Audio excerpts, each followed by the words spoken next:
Bonsoir à tous. Éclairage sur les Philippines après le retour de la dynastie Marcos au pouvoir.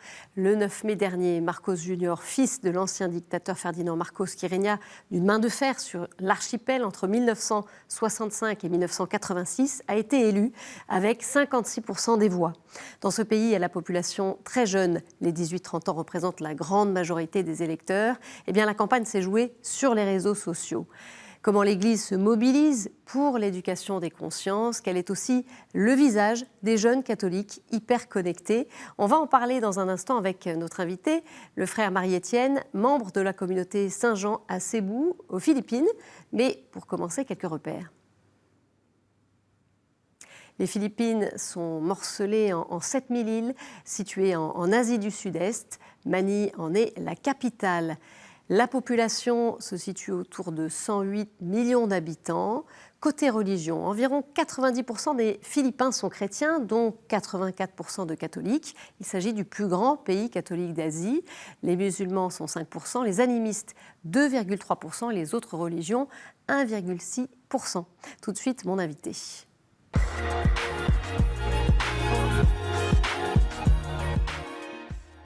Frère Marie-Étienne, merci de nous retrouver.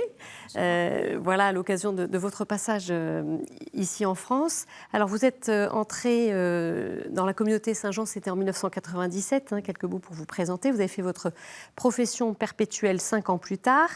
En 2006, vous avez été ordonné prêtre. Vous avez ensuite été envoyé 4 ans à Lorient, puis 3 ans en Côte d'Ivoire. Et depuis 2013, eh bien, vous êtes aux Philippines, à Cebu, qui est une province située au centre de l'archipel. Sa capitale du même nom est la deuxième ville du pays.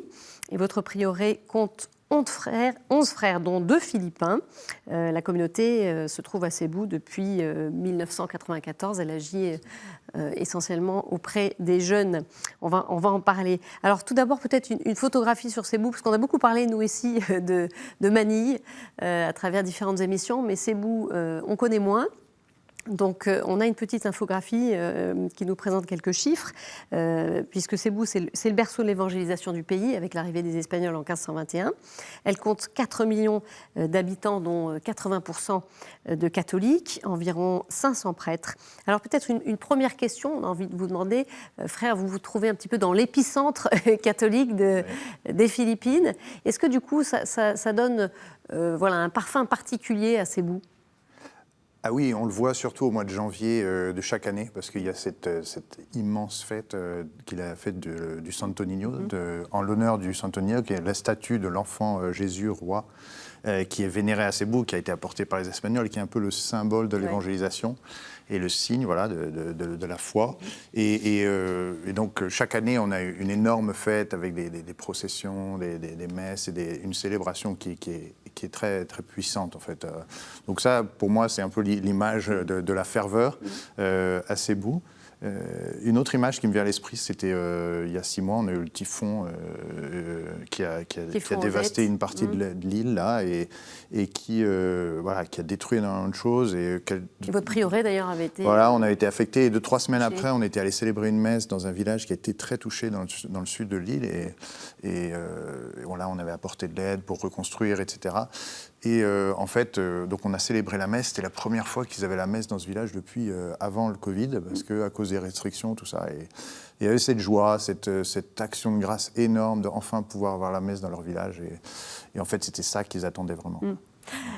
On va parler à présent de l'élection, évidemment, qui s'est produite en mai, avec le retour des Marcos au pouvoir à travers le fils de Ferdinand Marcos.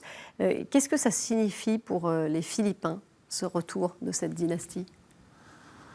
C'est difficile à dire parce qu'évidemment les gens étaient très partagés. Il y avait évidemment ceux qui voulaient absolument qu'ils gagnent. Il y avait d'autres qui... Voilà, il y a eu quand même tout un débat qui a duré très longtemps. En fait, depuis pratiquement le mois de septembre, on a senti que les choses se polarisaient surtout autour de lui et puis de Léni Robredo principalement, mais il y avait d'autres candidats, mais le débat c'est...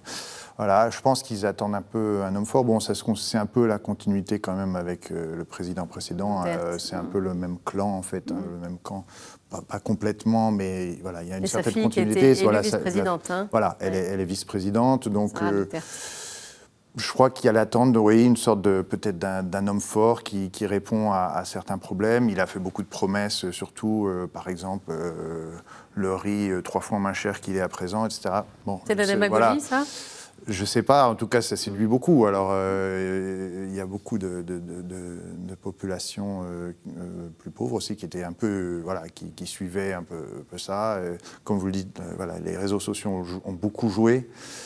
Donc, on va voir, hein, on va voir ce qui va se passer. Mais c'est sûr qu'il y a des signaux qui sont parfois un peu inquiétants du côté de la corruption, du passé. Et justement, quel est le rapport des Philippins à ce passé, à cette dictature qui a duré une vingtaine d'années?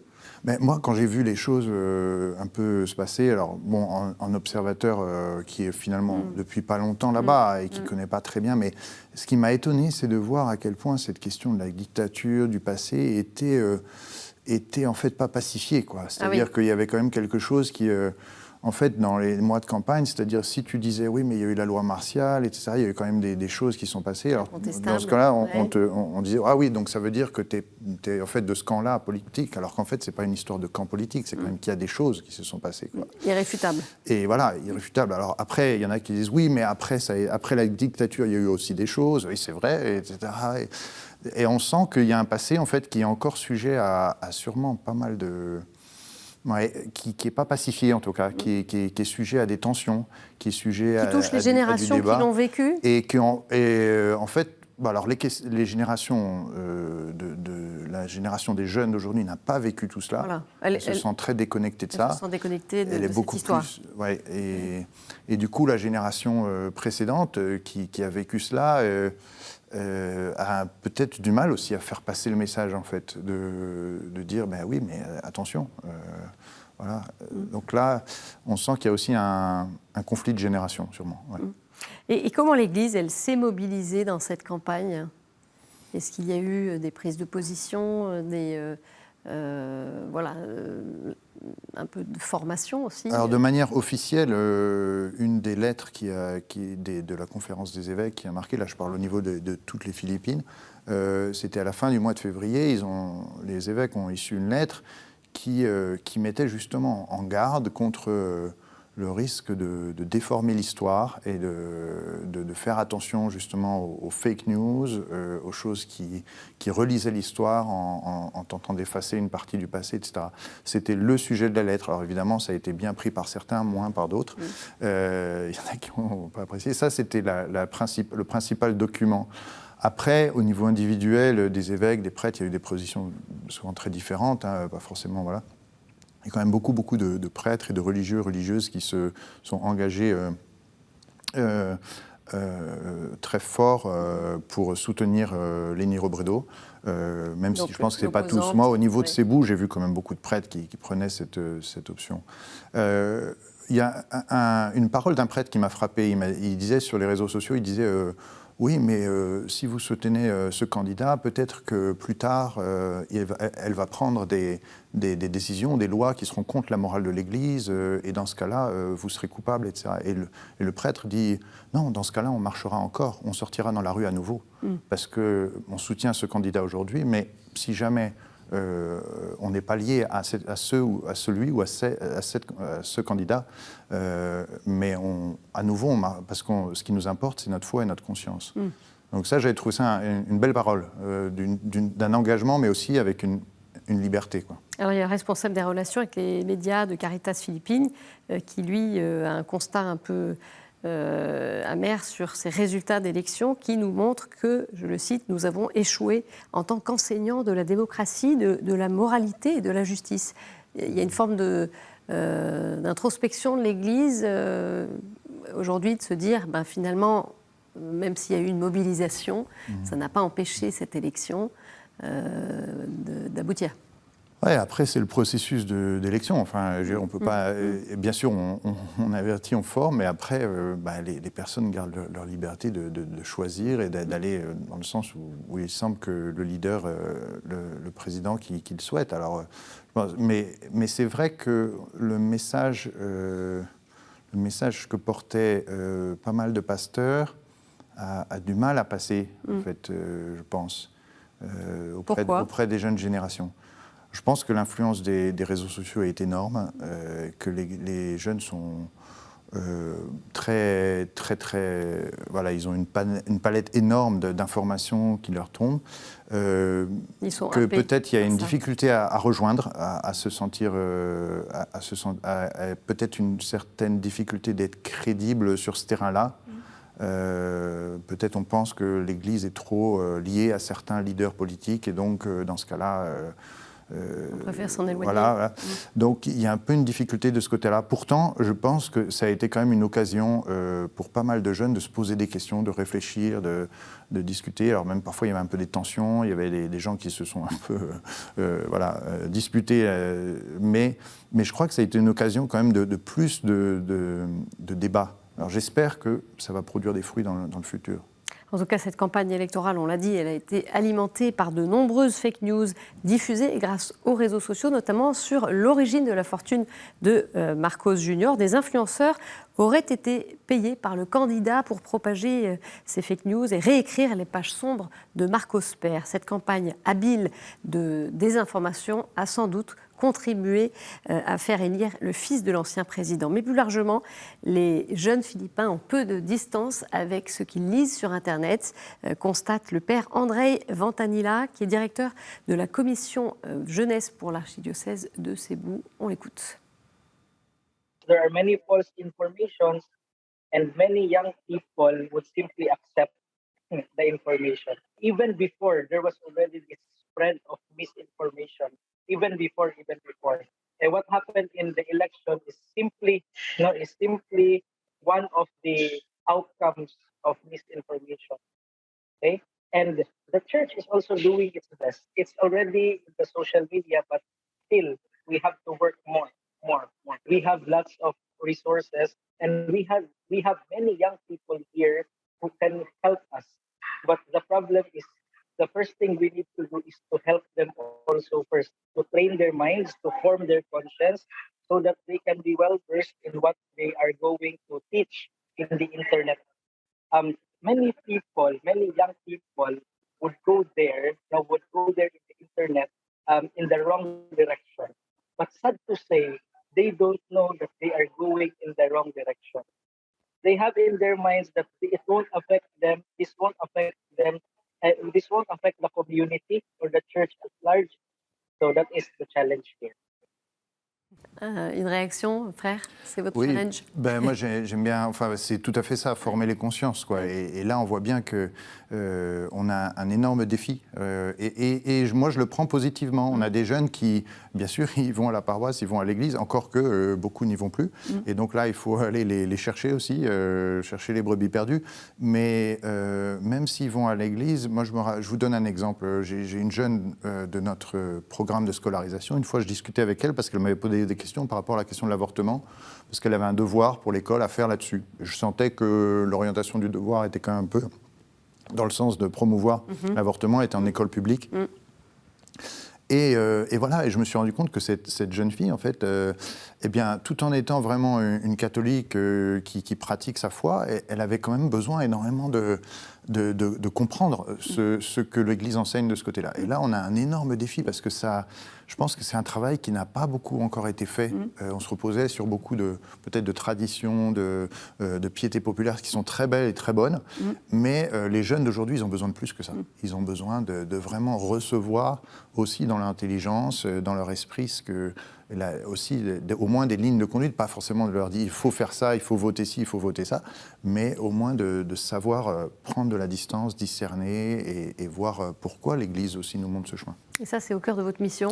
Ah oui, on essaie de le faire. Je crois que c'est vraiment... moi, je le vois plus en plus, là. Concrètement, ça passe par quoi?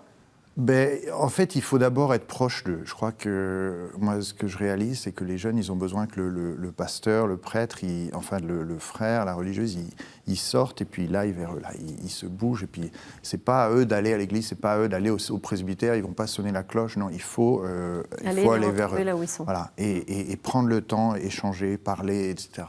Donc c'est la rencontre interpersonnelle, c'est pas que les réseaux sociaux, être présent. Ah bah oui, il faut sortir de ça. Là. Il faut les utiliser, ça c'est clair. Mais ils ont besoin de ça beaucoup plus. On l'a vu avec le Covid, ils avaient besoin de se retrouver, etc. Voilà, donc cette proximité. Une fois qu'on a dans cette proximité, là, on peut aussi échanger et enseigner. Ils ont vraiment soif de ça. Hein.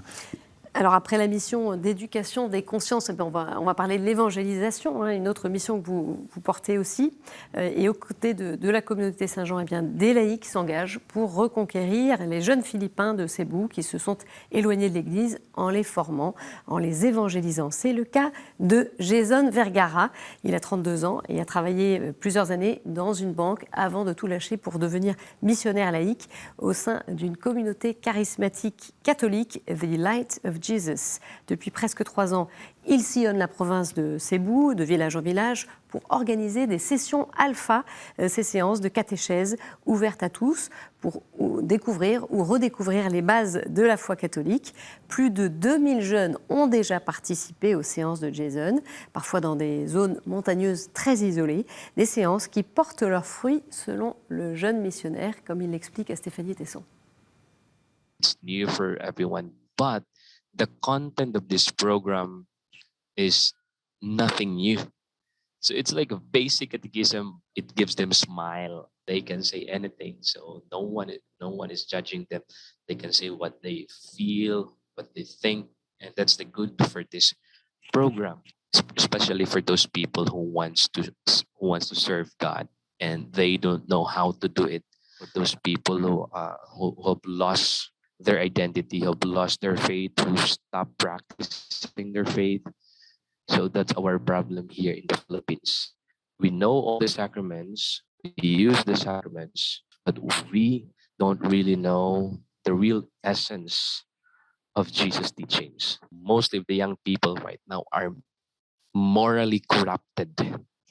The abortion is very rampant, even our neighbors. So a year ago, we have a neighbor of 18-year-old who aborted. If you're not going to educate our young people, later on, they will just be the product of broken marriage, broken family. Il a de l'énergie, ce Jason. Oui, beaucoup. Il a vraiment le feu pour porter la parole de Dieu, pour toucher les jeunes. Voilà, comme il se fait proche d'eux, il les rassemble en petits groupes, là. Et puis à partir de là, ils sont prêts à recevoir. Il y en a beaucoup, des Jason, des personnes comme ça engagées. On en a besoin, on a besoin d'en avoir plus, beaucoup plus comme lui. Et on essaye d'en former aussi des jeunes comme lui. Je crois que c'est ça, ils ont besoin les jeunes de retrouver ce contact direct avec la parole de Dieu, de pouvoir la partager ensemble. Pourquoi ils s'en sont éloignés, justement ? Il y a une déchristianisation aussi. Est-ce que finalement les Philippines, comme ici chez nous, n'échappent pas à la sécularisation ? Non, il n'échappe pas à la sécularisation. Il y a un mode de vie il y a une ouverture, bien sûr, etc. Mais pour moi, je le vois comme un défi. C'est pas un danger, c'est pas quelque chose dont on devrait avoir peur. C'est un défi. Et puis, je crois que beaucoup de jeunes sont dans des situations parfois où ils sont ils en ont très lourd sur les épaules. Ils vivent des situations difficiles. Comme quoi soit de pauvreté, de problèmes familiaux énormes où ils sont... Voilà, et ça leur pèse. Parfois, ils se retrouvent dans des situations où ils sont déracinés. Ils vont travailler dans les centres d'appel à Cebu, et là, c'est l'argent, c'est la fête, c'est le truc. Donc, ils peuvent être vite déconnectés de leurs racines. Et voilà, et donc là, du coup, la foi, ça passe un peu... Et ils ont besoin de savoir que leur foi, elle va aussi éclairer et rejoindre le jeune qui est là et qui va leur permettre d'y voir clair dans ces épreuves qu'ils traversent, de se sentir rejoints. Ils ont besoin d'avoir des communautés proches, peut-être que quelque chose qui leur manque parfois, c'est voilà, il y a des grosses paroisses, il y a plein de gens à la messe, mais en fait, on n'est pas très connectés les uns aux autres, quoi. C'est un peu anonyme. Ça vous contribue à créer justement du lien et voilà, rejoindre. Oui, alors nous, on a une église qui n'est pas très grande, on a une centaine de jeunes qui viennent, 150 jeunes qui viennent à la messe chaque dimanche, et là, on voit qu'on a un peu plus de liens à travers les groupes qu'on a, et beaucoup d'autres essayent de le faire, hein, comme ce que fait Jason et plein d'autres. Mais je crois que c'est le défi pour l'évangélisation des jeunes aujourd'hui. Ouais. Se retrouver et pouvoir les rejoindre. Merci beaucoup, frère, de cet éclairage sur Cebu, aux Philippines. On va continuer à suivre ce qui s'y passe. Et voilà tout de suite un bref tour d'horizon sur d'autres actualités dans le monde.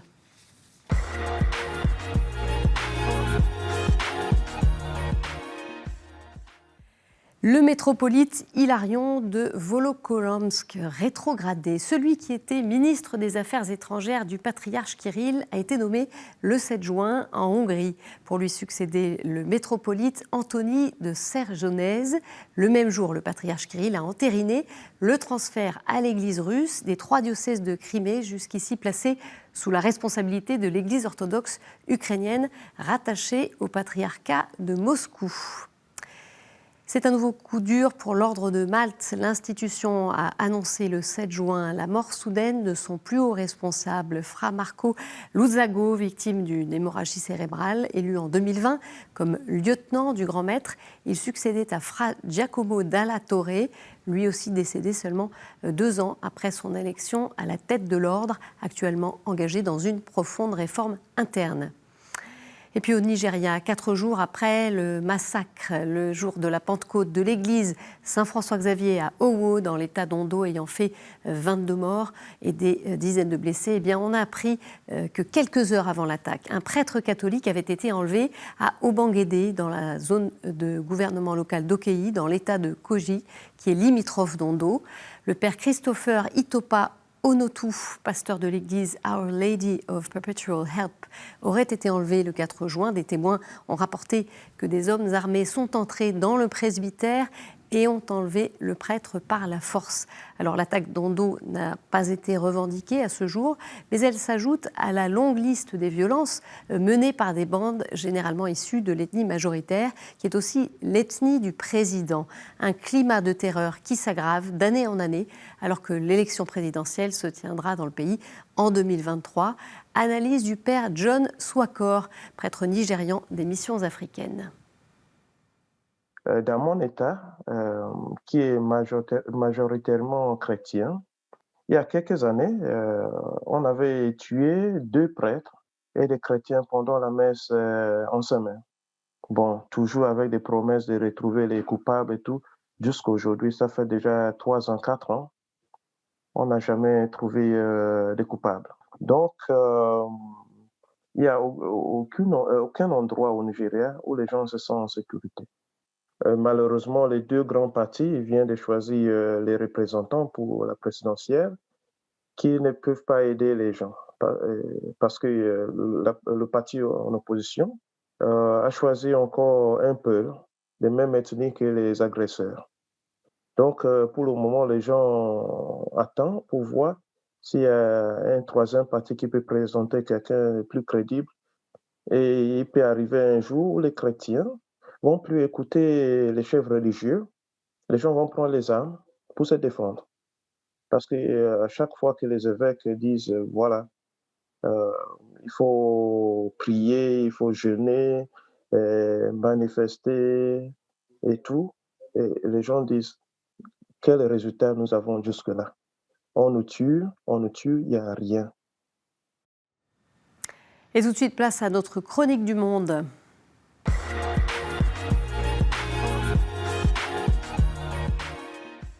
Aujourd'hui, nous retrouvons depuis le Tchad Sœur Juliette Ngueta, religieuse du Sacré-Cœur de Jésus à N'Djamena. Bienvenue au Tchad, bienvenue au pays de Toumaï. Cette fois-ci, nous allons vous parler de 2 livres. La dédicace de ces 2 livres ont eu lieu le 30 mai 2022 au centre Al-Mouna, qui est un centre de dialogue interreligieux. Les 2 livres sont publiés par le frère Kemtian Koudé Joseph, qui est frère du Sacré-Cœur. Le premier livre parle de Jésus à la rencontre des pécheurs, des rencontres troublantes et bouleversantes. Le deuxième livre parle de la vie religieuse et les questions sociales. Ces deux livres sont d'actualité car en ce moment, il y a beaucoup de tensions au Tchad. Les questions sociales, ce sont les questions de société. Par exemple, la question de la justice. Comment peut-on aller au dialogue national, inclusif et de réconciliation sur un fond d'injustice? Ce livre, le premier qui parle des rencontres bouleversantes de Jésus à la rencontre des pécheurs, invite à la conversion de tout être humain. Le second livre qui parle des questions sociales, c'est notre engagement. Par notre baptême, nous sommes appelés à être prophètes, rois, et c'est la dimension prophétique qui est mise en œuvre ici pour la gloire de Dieu.